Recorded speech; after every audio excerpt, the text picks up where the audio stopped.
Assalamualaikum warahmatullahi wabarakatuh. Bismillahirrahmanirrahim. Alhamdulillahirabbil alamin arrahmanirrahim maliki yaumiddin. Apa kabar pecinta radio dan TV Silaturahim di mana saja Anda berada? Selamat berjumpa di acara Sahur Bersama Tokoh. Insya Allah saya Nur Fitri Taher, juga kameramen Rian dan Neza akan menemani sahur Ikhwan dan Akhwat dimanapun Ikhwan dan Akhwat berada. Alhamdulillah Ikhwan dan Akhwat, hari ini kita sedang kedatangan tamu yang juga merupakan salah satu narasumber favorit saya di acara kita, yaitu Bapak Hamid Fatilima. Assalamualaikum Pak Hamid. Waalaikumsalam, apa kabar Bunda? Baik, Alhamdulillah. Bagaimana dengan Pak Hamid sendiri? Alhamdulillah sehat. Baik Pak Hamid, kalau saya baca CV Pak Hamid luar biasa berdecak kagum gitu ya. Tapi saya ingin memulai dari program Pasca Sarjana Pak Hamid yang Pak Hamid ambil di Universitas Nasional Jakarta, bidang teknologi pendidikan, konsentrasi pendidikan anak usia dini. Apa sih yang menyebabkan Pak Hamid mempunyai ketertarikan begitu besar terhadap pendidikan anak usia dini? Ya, terima kasih Bunda. Bismillahirrahmanirrahim. Jadi ketertarikan saya untuk mendalami persoalan anak diawali dari latar belakang keilmuan saya tentang kriminologi. Di kriminologi itu kan kita bicara banyak bagaimana proses seseorang yang benar-benar bersih lalu berubah perilaku karena pengalaman-pengalaman yang dialami di sekitar dia. Itu yang kemudian saya dalami. Lanjutannya saya dalami di perkotaan, bahwa menjadi warga kota yang taat berlalu lintas itu harus dipersiapkan dari usia dini. Nah, untuk itu saya ambil program doktoralnya itu pendidikan anak usia dini. Jadi untuk patuh lalu lintas pun itu harus dipersiapkan dari rumah, dari di mana dia didampingi oleh pendidik. Pertama dan utama otomatis adalah kedua orang tuanya. Apa saja yang dilakukan oleh kedua orang tuanya insya Allah akan diikuti oleh anak. Tapi yang kita tekankan yang positif-positif. Yang jadi persoalan sekarang orang tua kita yang tidak punya kesempatan untuk mendalami siapa sesungguhnya anaknya, lalu harus seperti apa dia memperlakukan anaknya, bagaimana dia harus membimbingnya. Itu semua kan harus didasarkan oleh pengetahuan, dan otomatis dia harus juga bagaimana mendelivery informasi, lalu mendelivery pengetahuan yang dia dapatkan membutuhkan keterampilan yang benar-benar dia harus kuasai. Dan itu yang kemudian nanti akan tercermin dari sikap si ayah, sikap si ibu terhadap anaknya. Dengan begitu nantinya insya Allah anak-anak akan melihat, aku punya ayah seperti ini. Dia kalau bicara atau bercerita tentang informasi yang banyak, yang kemudian aku bisa dapat informasi minimal bagaimana dia mengetahui tentang seisi rumahnya dia. Dari apa saja yang ada di rumah, kita bicara Bunda, terutama yang ada di dapur apa saja isinya, lalu di ruang tamu, lalu di ruang tempat tidur.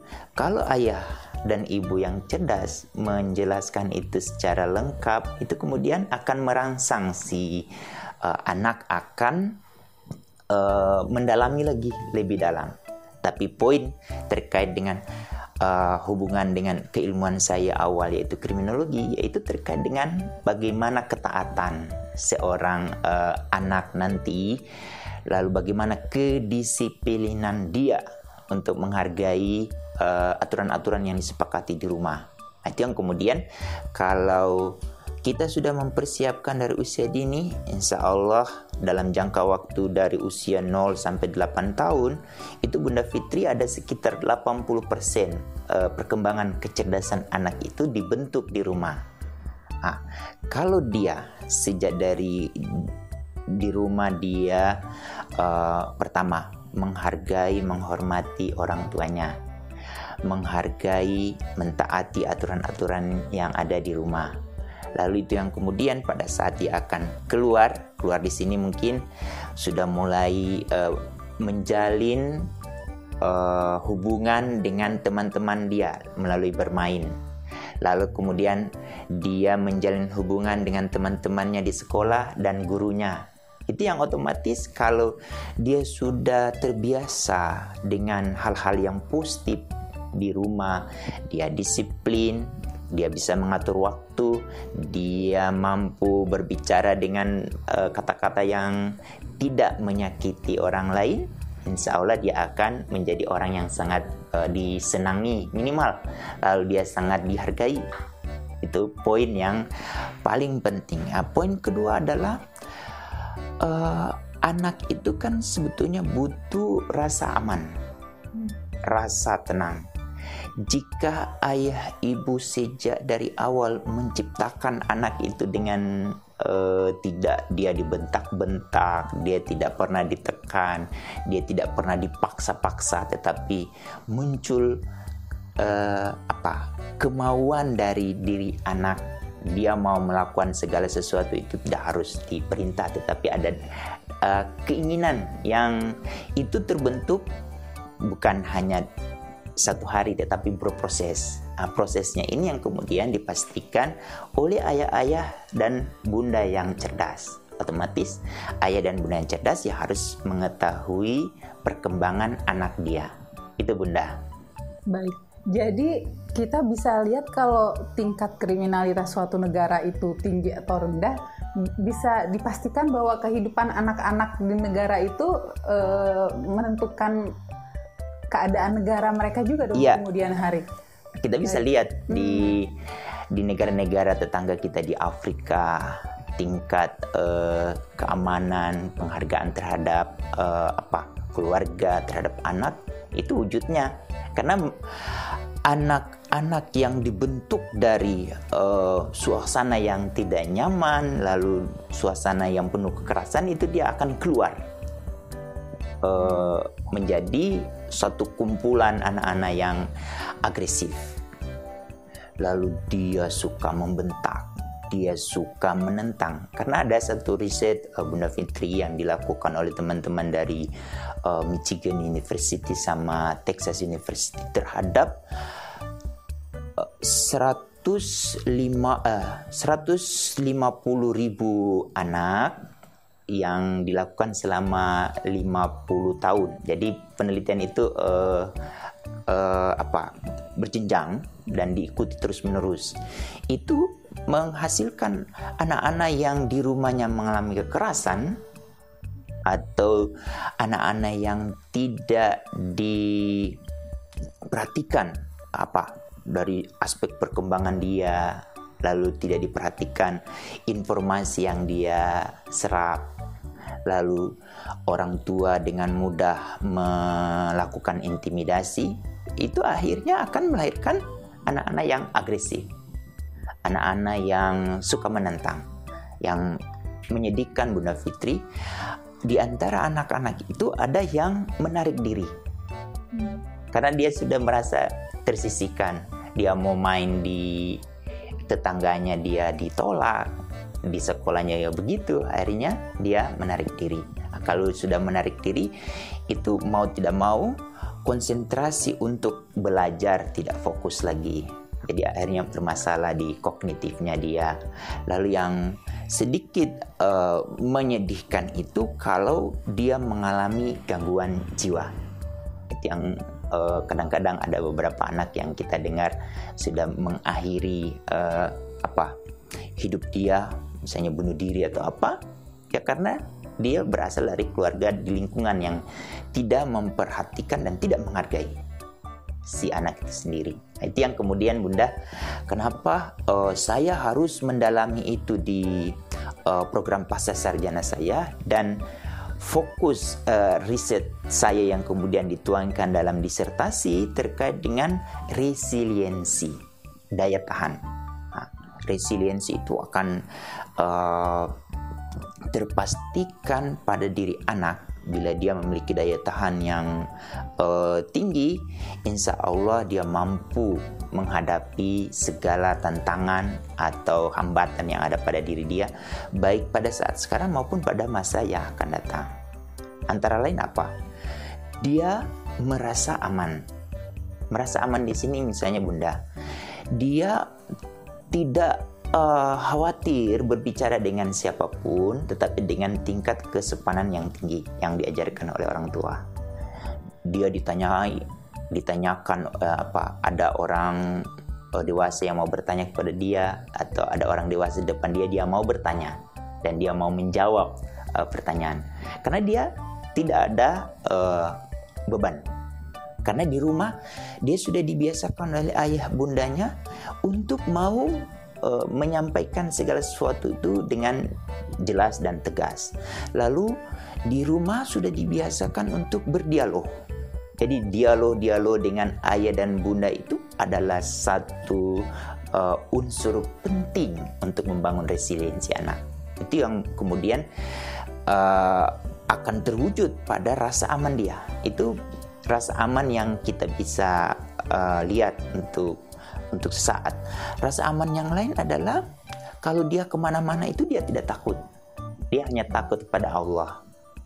Ilmu tentang takut kepada Allah ini yang kemudian tidak pernah ditancapkan pada diri setiap anak. Yang ada hanya takut kepada makhluk Allah.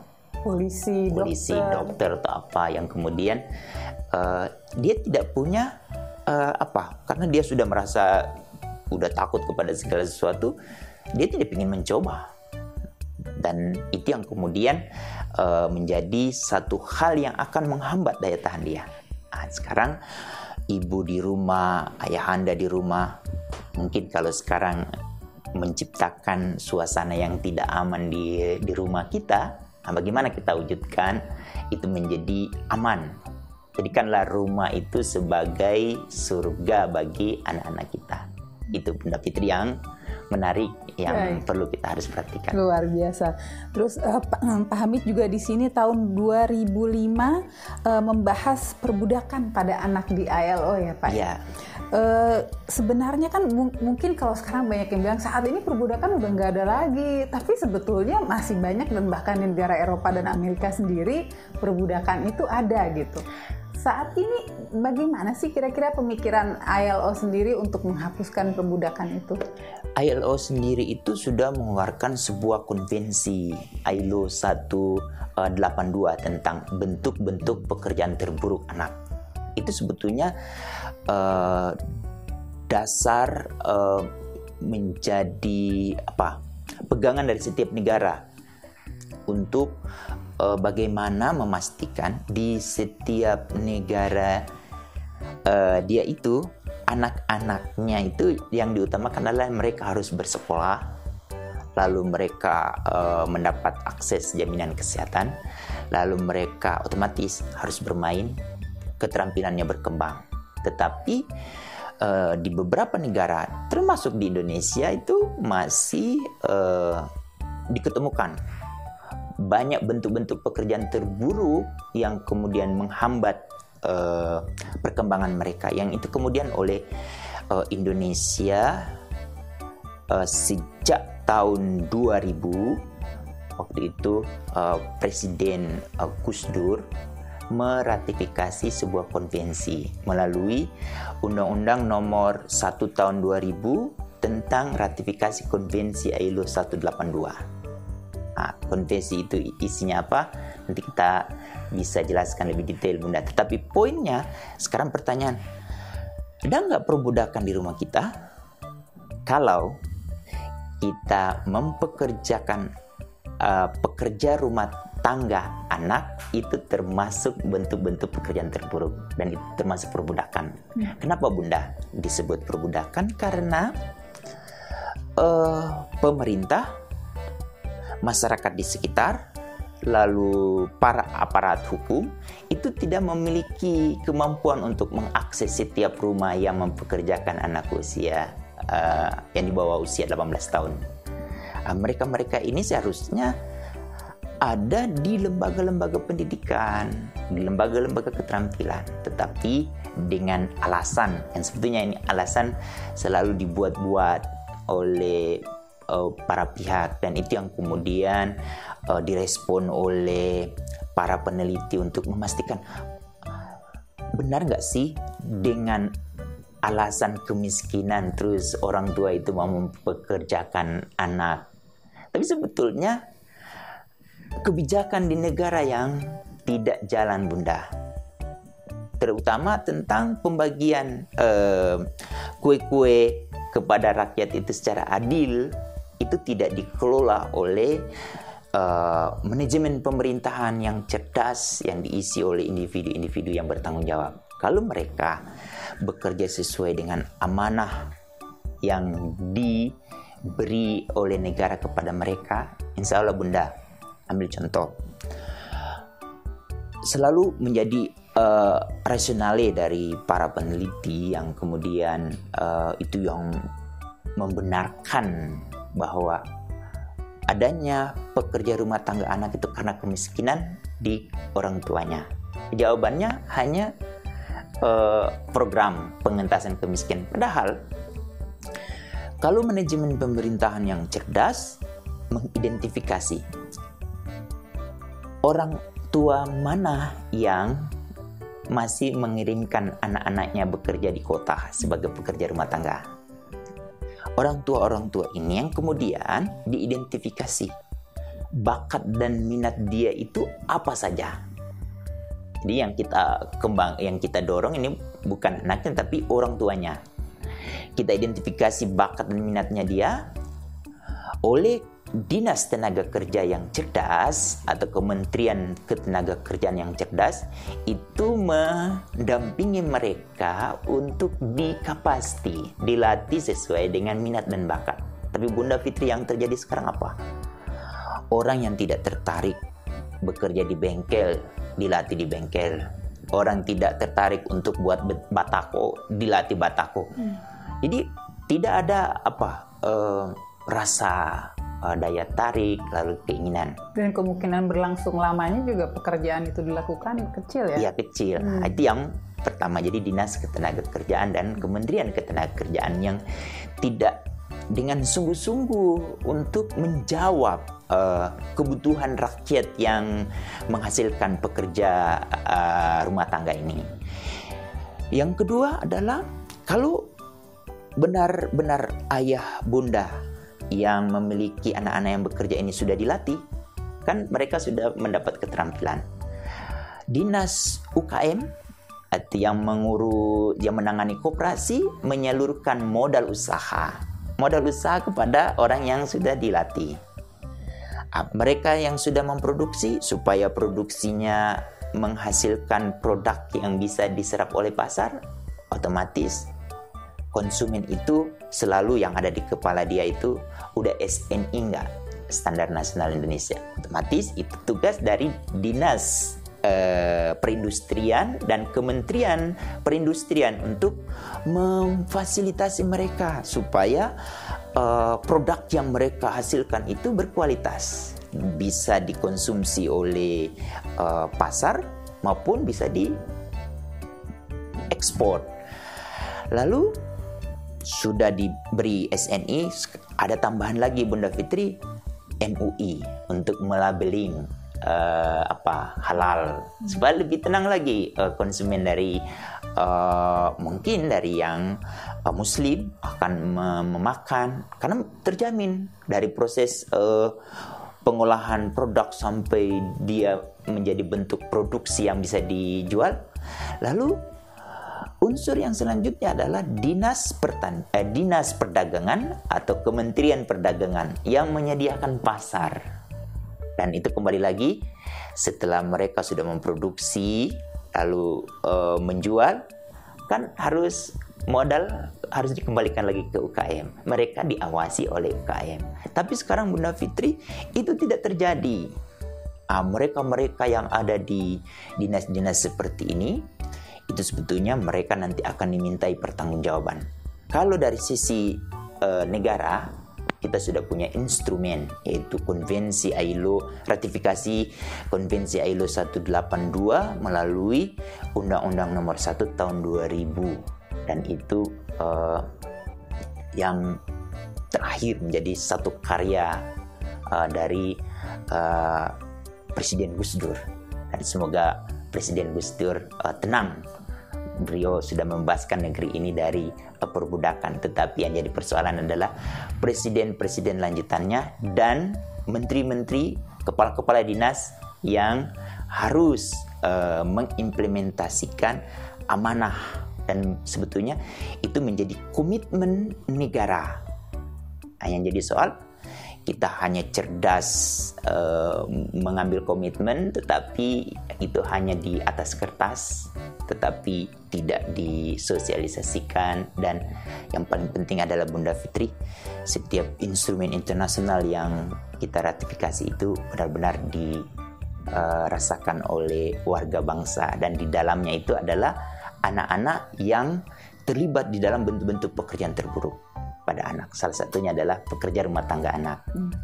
Baik, Pak Hamid. Kita akan jeda dulu sejenak, Ikhwan dan Akhwat. Jangan kemana-mana, kami akan segera kembali masih di acara Sahur Bersama Tokoh bersama Pak Hamid Fathilima. Ikhwan dan Akhwat, dengan tokoh kita hari ini, Pak Hamid Fathilima. Pak Hamid kan S1-nya mengambil kriminologi di FISIP UI. S2-nya mengambil kajian pengembangan perkotaan juga di UI. Kemudian untuk S3, Pak Hamid mengambil program Pascasarjana Universitas Nasional Jakarta, bidang teknologi pendidikan, konsentrasi pendidikan anak usia dini. Dan sekarang Pak Hamid kan terpilih menjadi bagian dari tim evaluasi kabupaten layak anak gitu. Bisa saling berhubungan sekali semua jenjang pendidikan yang Pak Hamid ambil dan kegiatan yang Pak Hamid jalani sekarang. Itu semua Pak Hamid rencanakan dari awal atau bagaimana, Pak? Terima kasih, Bunda. Sebetulnya ada sebuah proses yang berjalan. Memang itu dari latar belakang kehidupan di keseharian.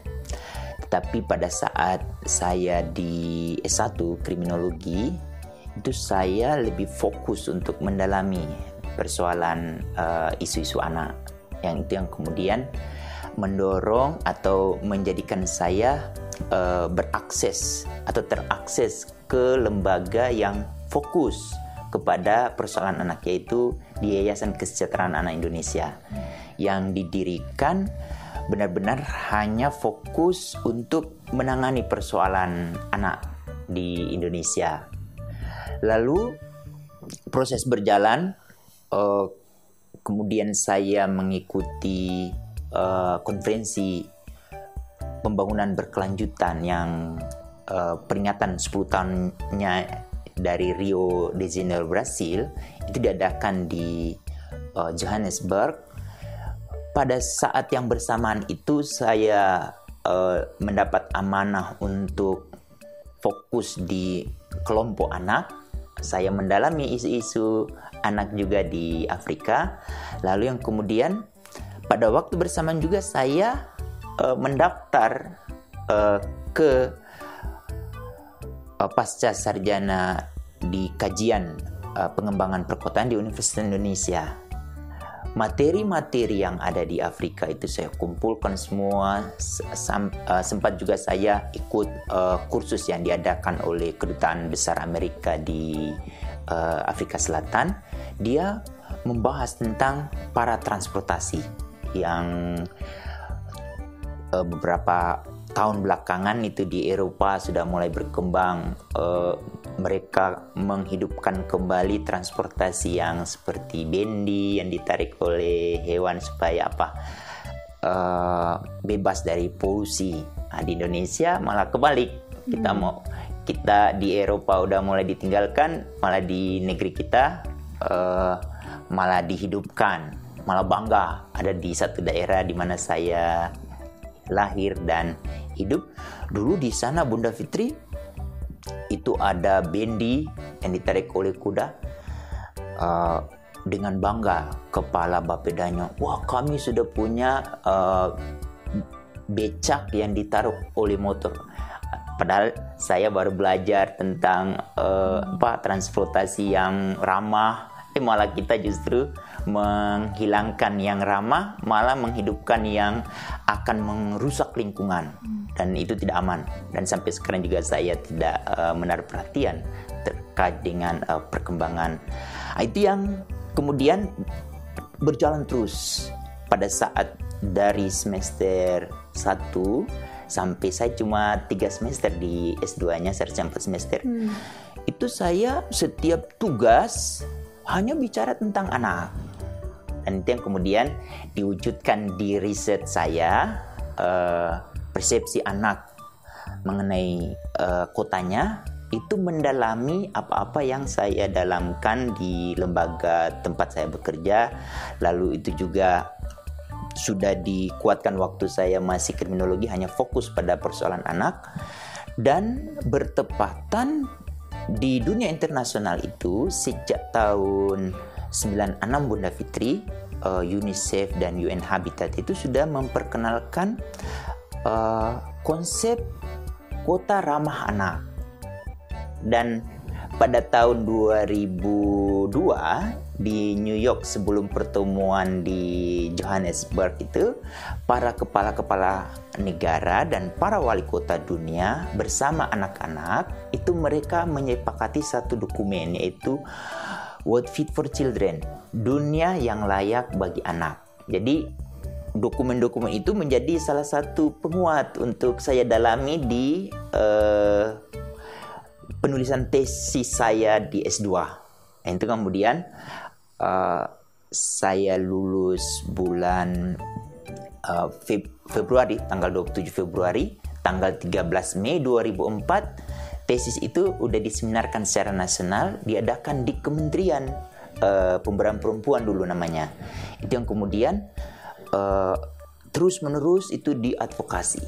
Sembari mengadvokasi, saya melihat ada satu hal yang bolong, bahwa di proses pentahapan waktu saya mempelajari di S2 itu ada life cycle.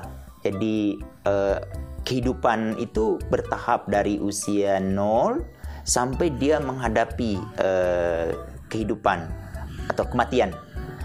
Di usia 0 sampai 8 tahun ini berarti saya harus fokus untuk mendalami tentang perkembangan anak. Jatuhlah pilihan saya untuk mendalami pendidikan anak usia dini supaya lebih mantap lagi dan meyakinkan diri bahwa pada saat kita mau meyakinkan para pihak terkait dengan isu terkait dengan kabupaten kota layak anak, itu semakin mantap. Dan pilihan yang saya ambil adalah program pendidikan anak usia dini, yang kemudian itu saya terjemahkan dalam disertasi saya, yaitu terkait dengan resiliensi anak usia dini. Jadi mengalir, dan itu insya Allah sudah rencana Allah, dan saya tinggal yang melaksanakan proses-proses itu. Dan menarik. Subhanallah, menarik tuh Pak Hamid. Kalau Mas Krisna selalu berkomentar tentang Pak Hamid. Pak Hamid itu Masya Allah hidupnya rapi sekali, teratur. Siapa sih yang ngajarin Pak Hamid untuk bisa punya keteraturan hidup yang luar biasa ini Pak Hamid? Pertama, ayah ibu saya itu mereka adalah orang yang sangat saya hargai dan sangat saya hormati. Tidak pernah mengeluarkan kata-kata melotot saja, tidak pernah. Tidak pernah melakukan. Padahal ayah saya itu dulu mantan tentara. Kalau kakak dan adik saya itu mengalami hal yang saya lihat. Pernah ada ayunan tangan. Tapi di saya alhamdulillah tidak mengalami itu. Dan itu yang kemudian saya belajar dari mereka. Mereka punya jadwal tuh, kan mereka di pantai itu, tinggal di pantai ya. Itu mereka punya jadwal yang habis sholat subuh ke pantai, terus balik ke rumah sambil menyiapkan dagangannya. Ikan itu tidak boleh tidak boleh telat. Kalau terlambat misalnya dijual atau terlambat diberi es, itu kan bisa tidak segar dan tidak laku. Itu yang kemudian ketepatan, jadi keteraturan.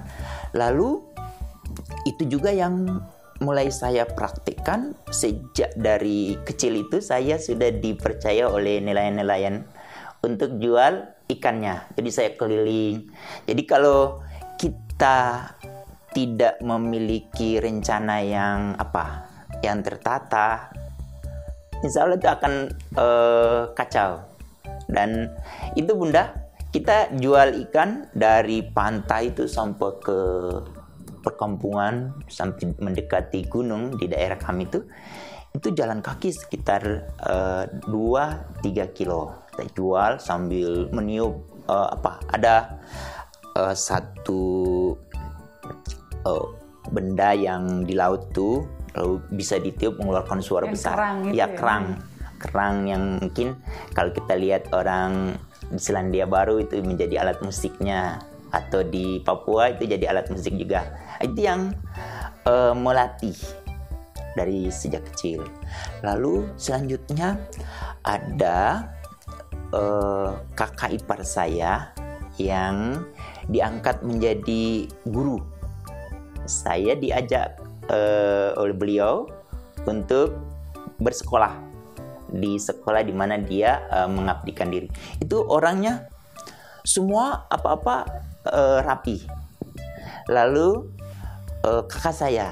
kakak tertua perempuan, karena beliau itu selalu apa-apa, Bunda Fitri itu di rumah rapi. Jadi harus selalu sampai sekarang itu, dan itu diikuti oleh anaknya beliau, tapi sudah diundang oleh Allah. Itu rapi sekali. Pas saya di Jakarta, kan kalau di Jakarta kita tidak tertata, itu akan mengalami masalah. Alhamdulillah saya tinggal di keluarga Mahmud, orang Gorontalo juga. Itu Bunda, suami istri karena sudah tidak punya anak lagi, karena anak-anaknya udah besar semua dan sudah berumah tangga, itu mereka mengurus dirinya sendiri-sendiri. Saya belajar banyak dari Bapak. Jadi mereka dari bangun, terus tidur, terus sampai yang saya sangat senang dengan beliau itu, mobilnya saja itu diajak bicara untuk membersihkan, merapikan. Itu yang menginspirasi. Dan tentu saya banyak baca buku-buku biografi dari tokoh-tokoh yang punya pengalaman, yang sampai sekarang juga tidak habis-habis, kayak buku yang saya baca sekarang ini tentang sang yatim, tentang Nabi Muhammad. Itu banyak cerita tentang keteraturan. Dan kalau kita tidak teratur, ya udah, kita akan bermasalah dan kita jadi orang yang stres. Itu Bunda. Luar biasa, Ikhwan dan Akhwat.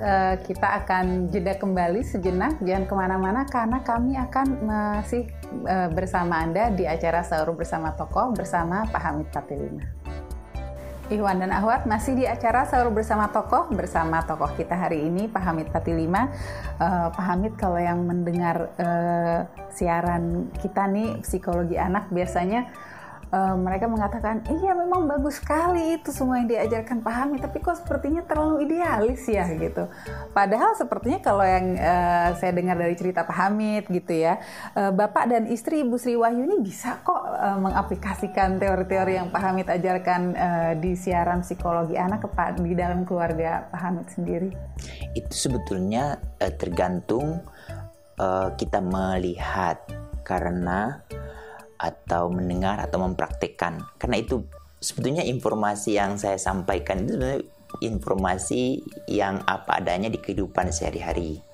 Tetapi karena itu tidak lagi menjadi perhatian ayah dan bunda untuk minimal membaca buku-buku atau berbagai literatur, atau yang paling dekat di rumah kita itu adalah Al-Quran dan beberapa hadis yang merekam sunnah-sunnah Nabi, itu yang kemudian kita tidak terupdate. Yang ada hanyalah pengalaman-pengalaman yang keseharian yang ada, yang itu kemudian kalau kita telusuri itu tidak ada hal-hal yang lagi menghargai anak sebagai manusia. Jadi ayah dan bunda pokoknya. Jadi apa yang ada di pikiran dulu, aku sering dimarahi. Itu yang kemudian dipraktikkan. Padahal bunda melotot saja itu tidak diperkenankan, karena siapa lagi yang akan menghargai, menghormati anak kita kalau bukan kita yang dipercaya oleh Allah. Dan informasi yang seperti itu kita kemas dalam berbagai pemenuhan hak anak, memang terkesan agak ideal. Memang itu kehendak alam, itu memang sunatullah seperti itu. Tapi karena di memori kita, di referensi yang kita baca itu tidak ada lagi yang menyentuh hal-hal seperti itu, yang kemudian menjadi terasa asing. Dan menjadi terasa asing, dan itu yang kembali lagi kita seperti zaman jahiliyah lagi. Hal-hal yang pokoknya dulu sudah dipraktekkan oleh kakek nenek kita, oleh orang tua kita, yang kita tidak tahu kepastian kebenaran. Dengan adanya prinsip-prinsip yang kita diskusikan setiap hari Senin 2 minggu sekali, sebetulnya mentransformasikan apa yang ada di Quran. Kalau orang mau masih membaca Quran, terutama terjemahannya, lalu mau mendalami, itu yang kemudian oleh beberapa pemikir internasional, kesepakatan yang sunatullah itu yang kemudian dikemas dalam bentuk konvensi, menjadi kesepakatan internasional. Seperti bunda, anak tidak boleh dibeda-bedakan. Di Islam mengatakan kita tidak boleh bersikap diskriminasi. Lalu kita harus selalu menghargai pandangan anak. Itu prinsip di dunia internasional. Di Quran melalui surat Asyafat dan tentang Nabi Ibrahim bersama Ismail putranya untuk berdiskusi sampai ke hal untuk menghilangkan nyawa anaknya, dia harus mendiskusikan. Lalu terkait dengan hal apa lagi bunda? Selalu untuk kepentingan terbaik anak kita. Di Quran memastikan apa bunda? Banyak kan? Jangan sampai kita meninggalkan anak kita dalam kelemahan. Jadi ayah dan bunda di rumah, insya Allah, kalau kita selalu memikirkan anak kita, lalu apa-apa yang kita lakukan untuk kepentingan terbaik bagi anak, lalu yang paling penting kita selalu mengupdate informasi untuk menambah pengetahuan kita, lalu kemudian kita mendalami keterampilan untuk bagaimana nih cara enak menyampaikan informasi yang sangat ideal ini ke informasi yang mudah dipahami oleh setiap orang, terutama anak kita. Jadi dari informasi apa misalnya, pentingnya kita sholat 5 waktu, itu kan perintah tuh. Pesannya memang itu perintah, tapi sebetulnya itu cara Allah untuk bagaimana kita mengkomunikasikan segala hal. Pada permasalahan kita komunikasikan dengan Allah. Anak juga punya masalah. Ibu dan ayah punya masalah. Bagaimana tuh? Kalau Allah lewat sholat, komunikasi. Kalau dengan anak harus lewat komunikasi. Keterampilan. Berarti kita harus mendalami keterampilan minimal public speaking. Kalau kita sulit berkomunikasi awal-awalnya, harus mengeluarkan uang banyak untuk kursus, beli aja cermin. Kita berdebat aja di depan cermin sendiri, masukin di kamar mandi terus dibesarkan kerangnya. Kita di situ memastikan dipahami nggak omongan kita. Lalu yang paling penting terakhir bunda, tentang sikap. Ini yang obrolan kita setiap hari Senin itu hanya fokus di situ, Bunda. Pasti saya selalu ingatkan harus berdialog, berkomunikasi.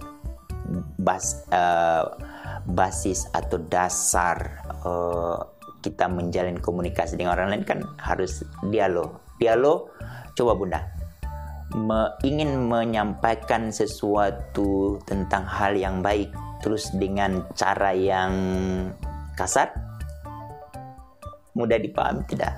Itu yang harus kita bangun. Memang ya sekarang kedengaran asing, tetapi Bunda Fitri jangan khawatir.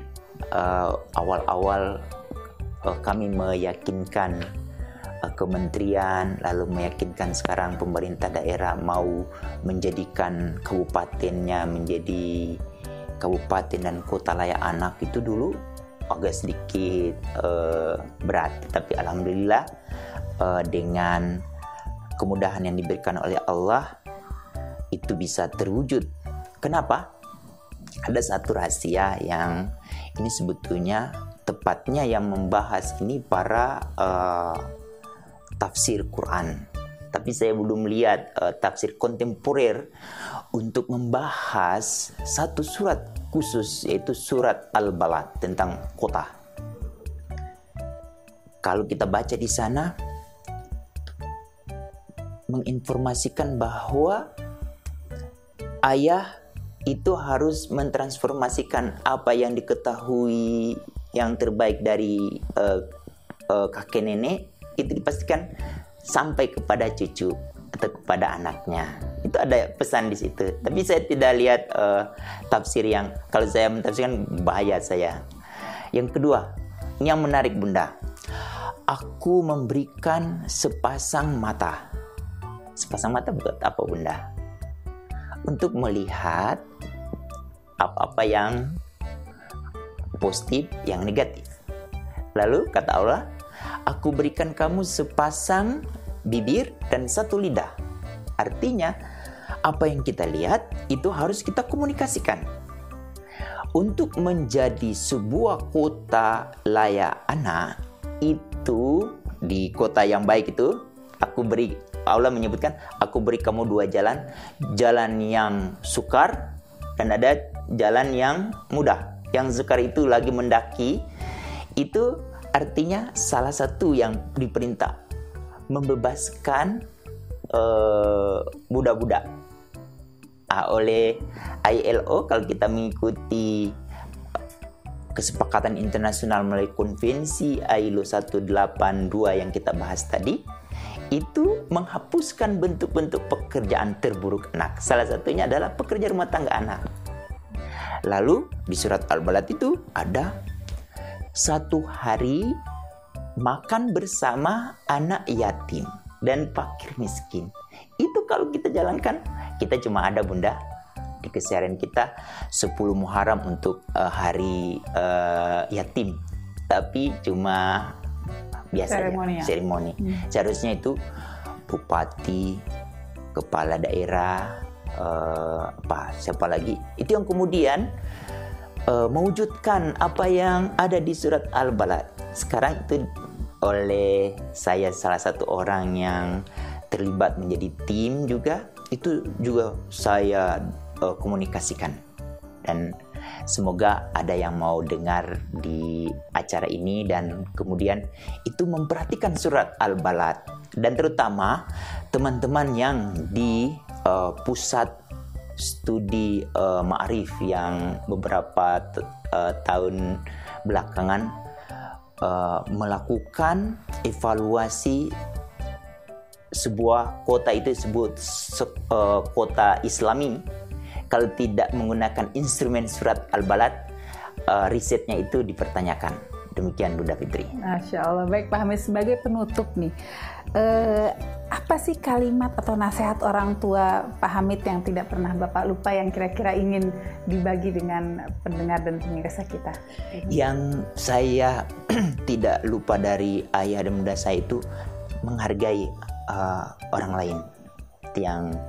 Yang kemudian menjadi hal yang sangat penting yang kemudian memaksa saya bagaimana kalau saya ketemu anak itu harus selalu tos.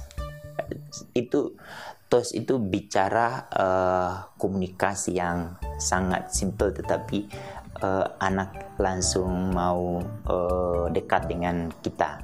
Tapi hati-hati, orang dewasa juga kita harus perhatikan. Orang yang suka tos itu kita harus awasi juga orang dewasa, karena sekarang berkembang para pedofil, meskipun itu masih menjadi satu hal yang diperbincangkan.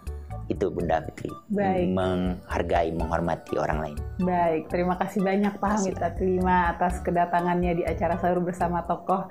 Insya Allah menginspirasi bagi kita semua ya Pak ya. Dan terima kasih juga kepada seluruh pendengar dan pemirsa Rasil dan juga Rasil TV. Semoga Anda semua menikmati acara di pagi hari ini. Akhir kata saya Nur Fitri Taher serta Rian dan Neza undur diri. Subhanakallahumma bihamdika asyhadu alla ilaha illa anta astaghfiruka wa atubu ilaik. Wassalamualaikum warahmatullahi wabarakatuh. Waalaikumsalam.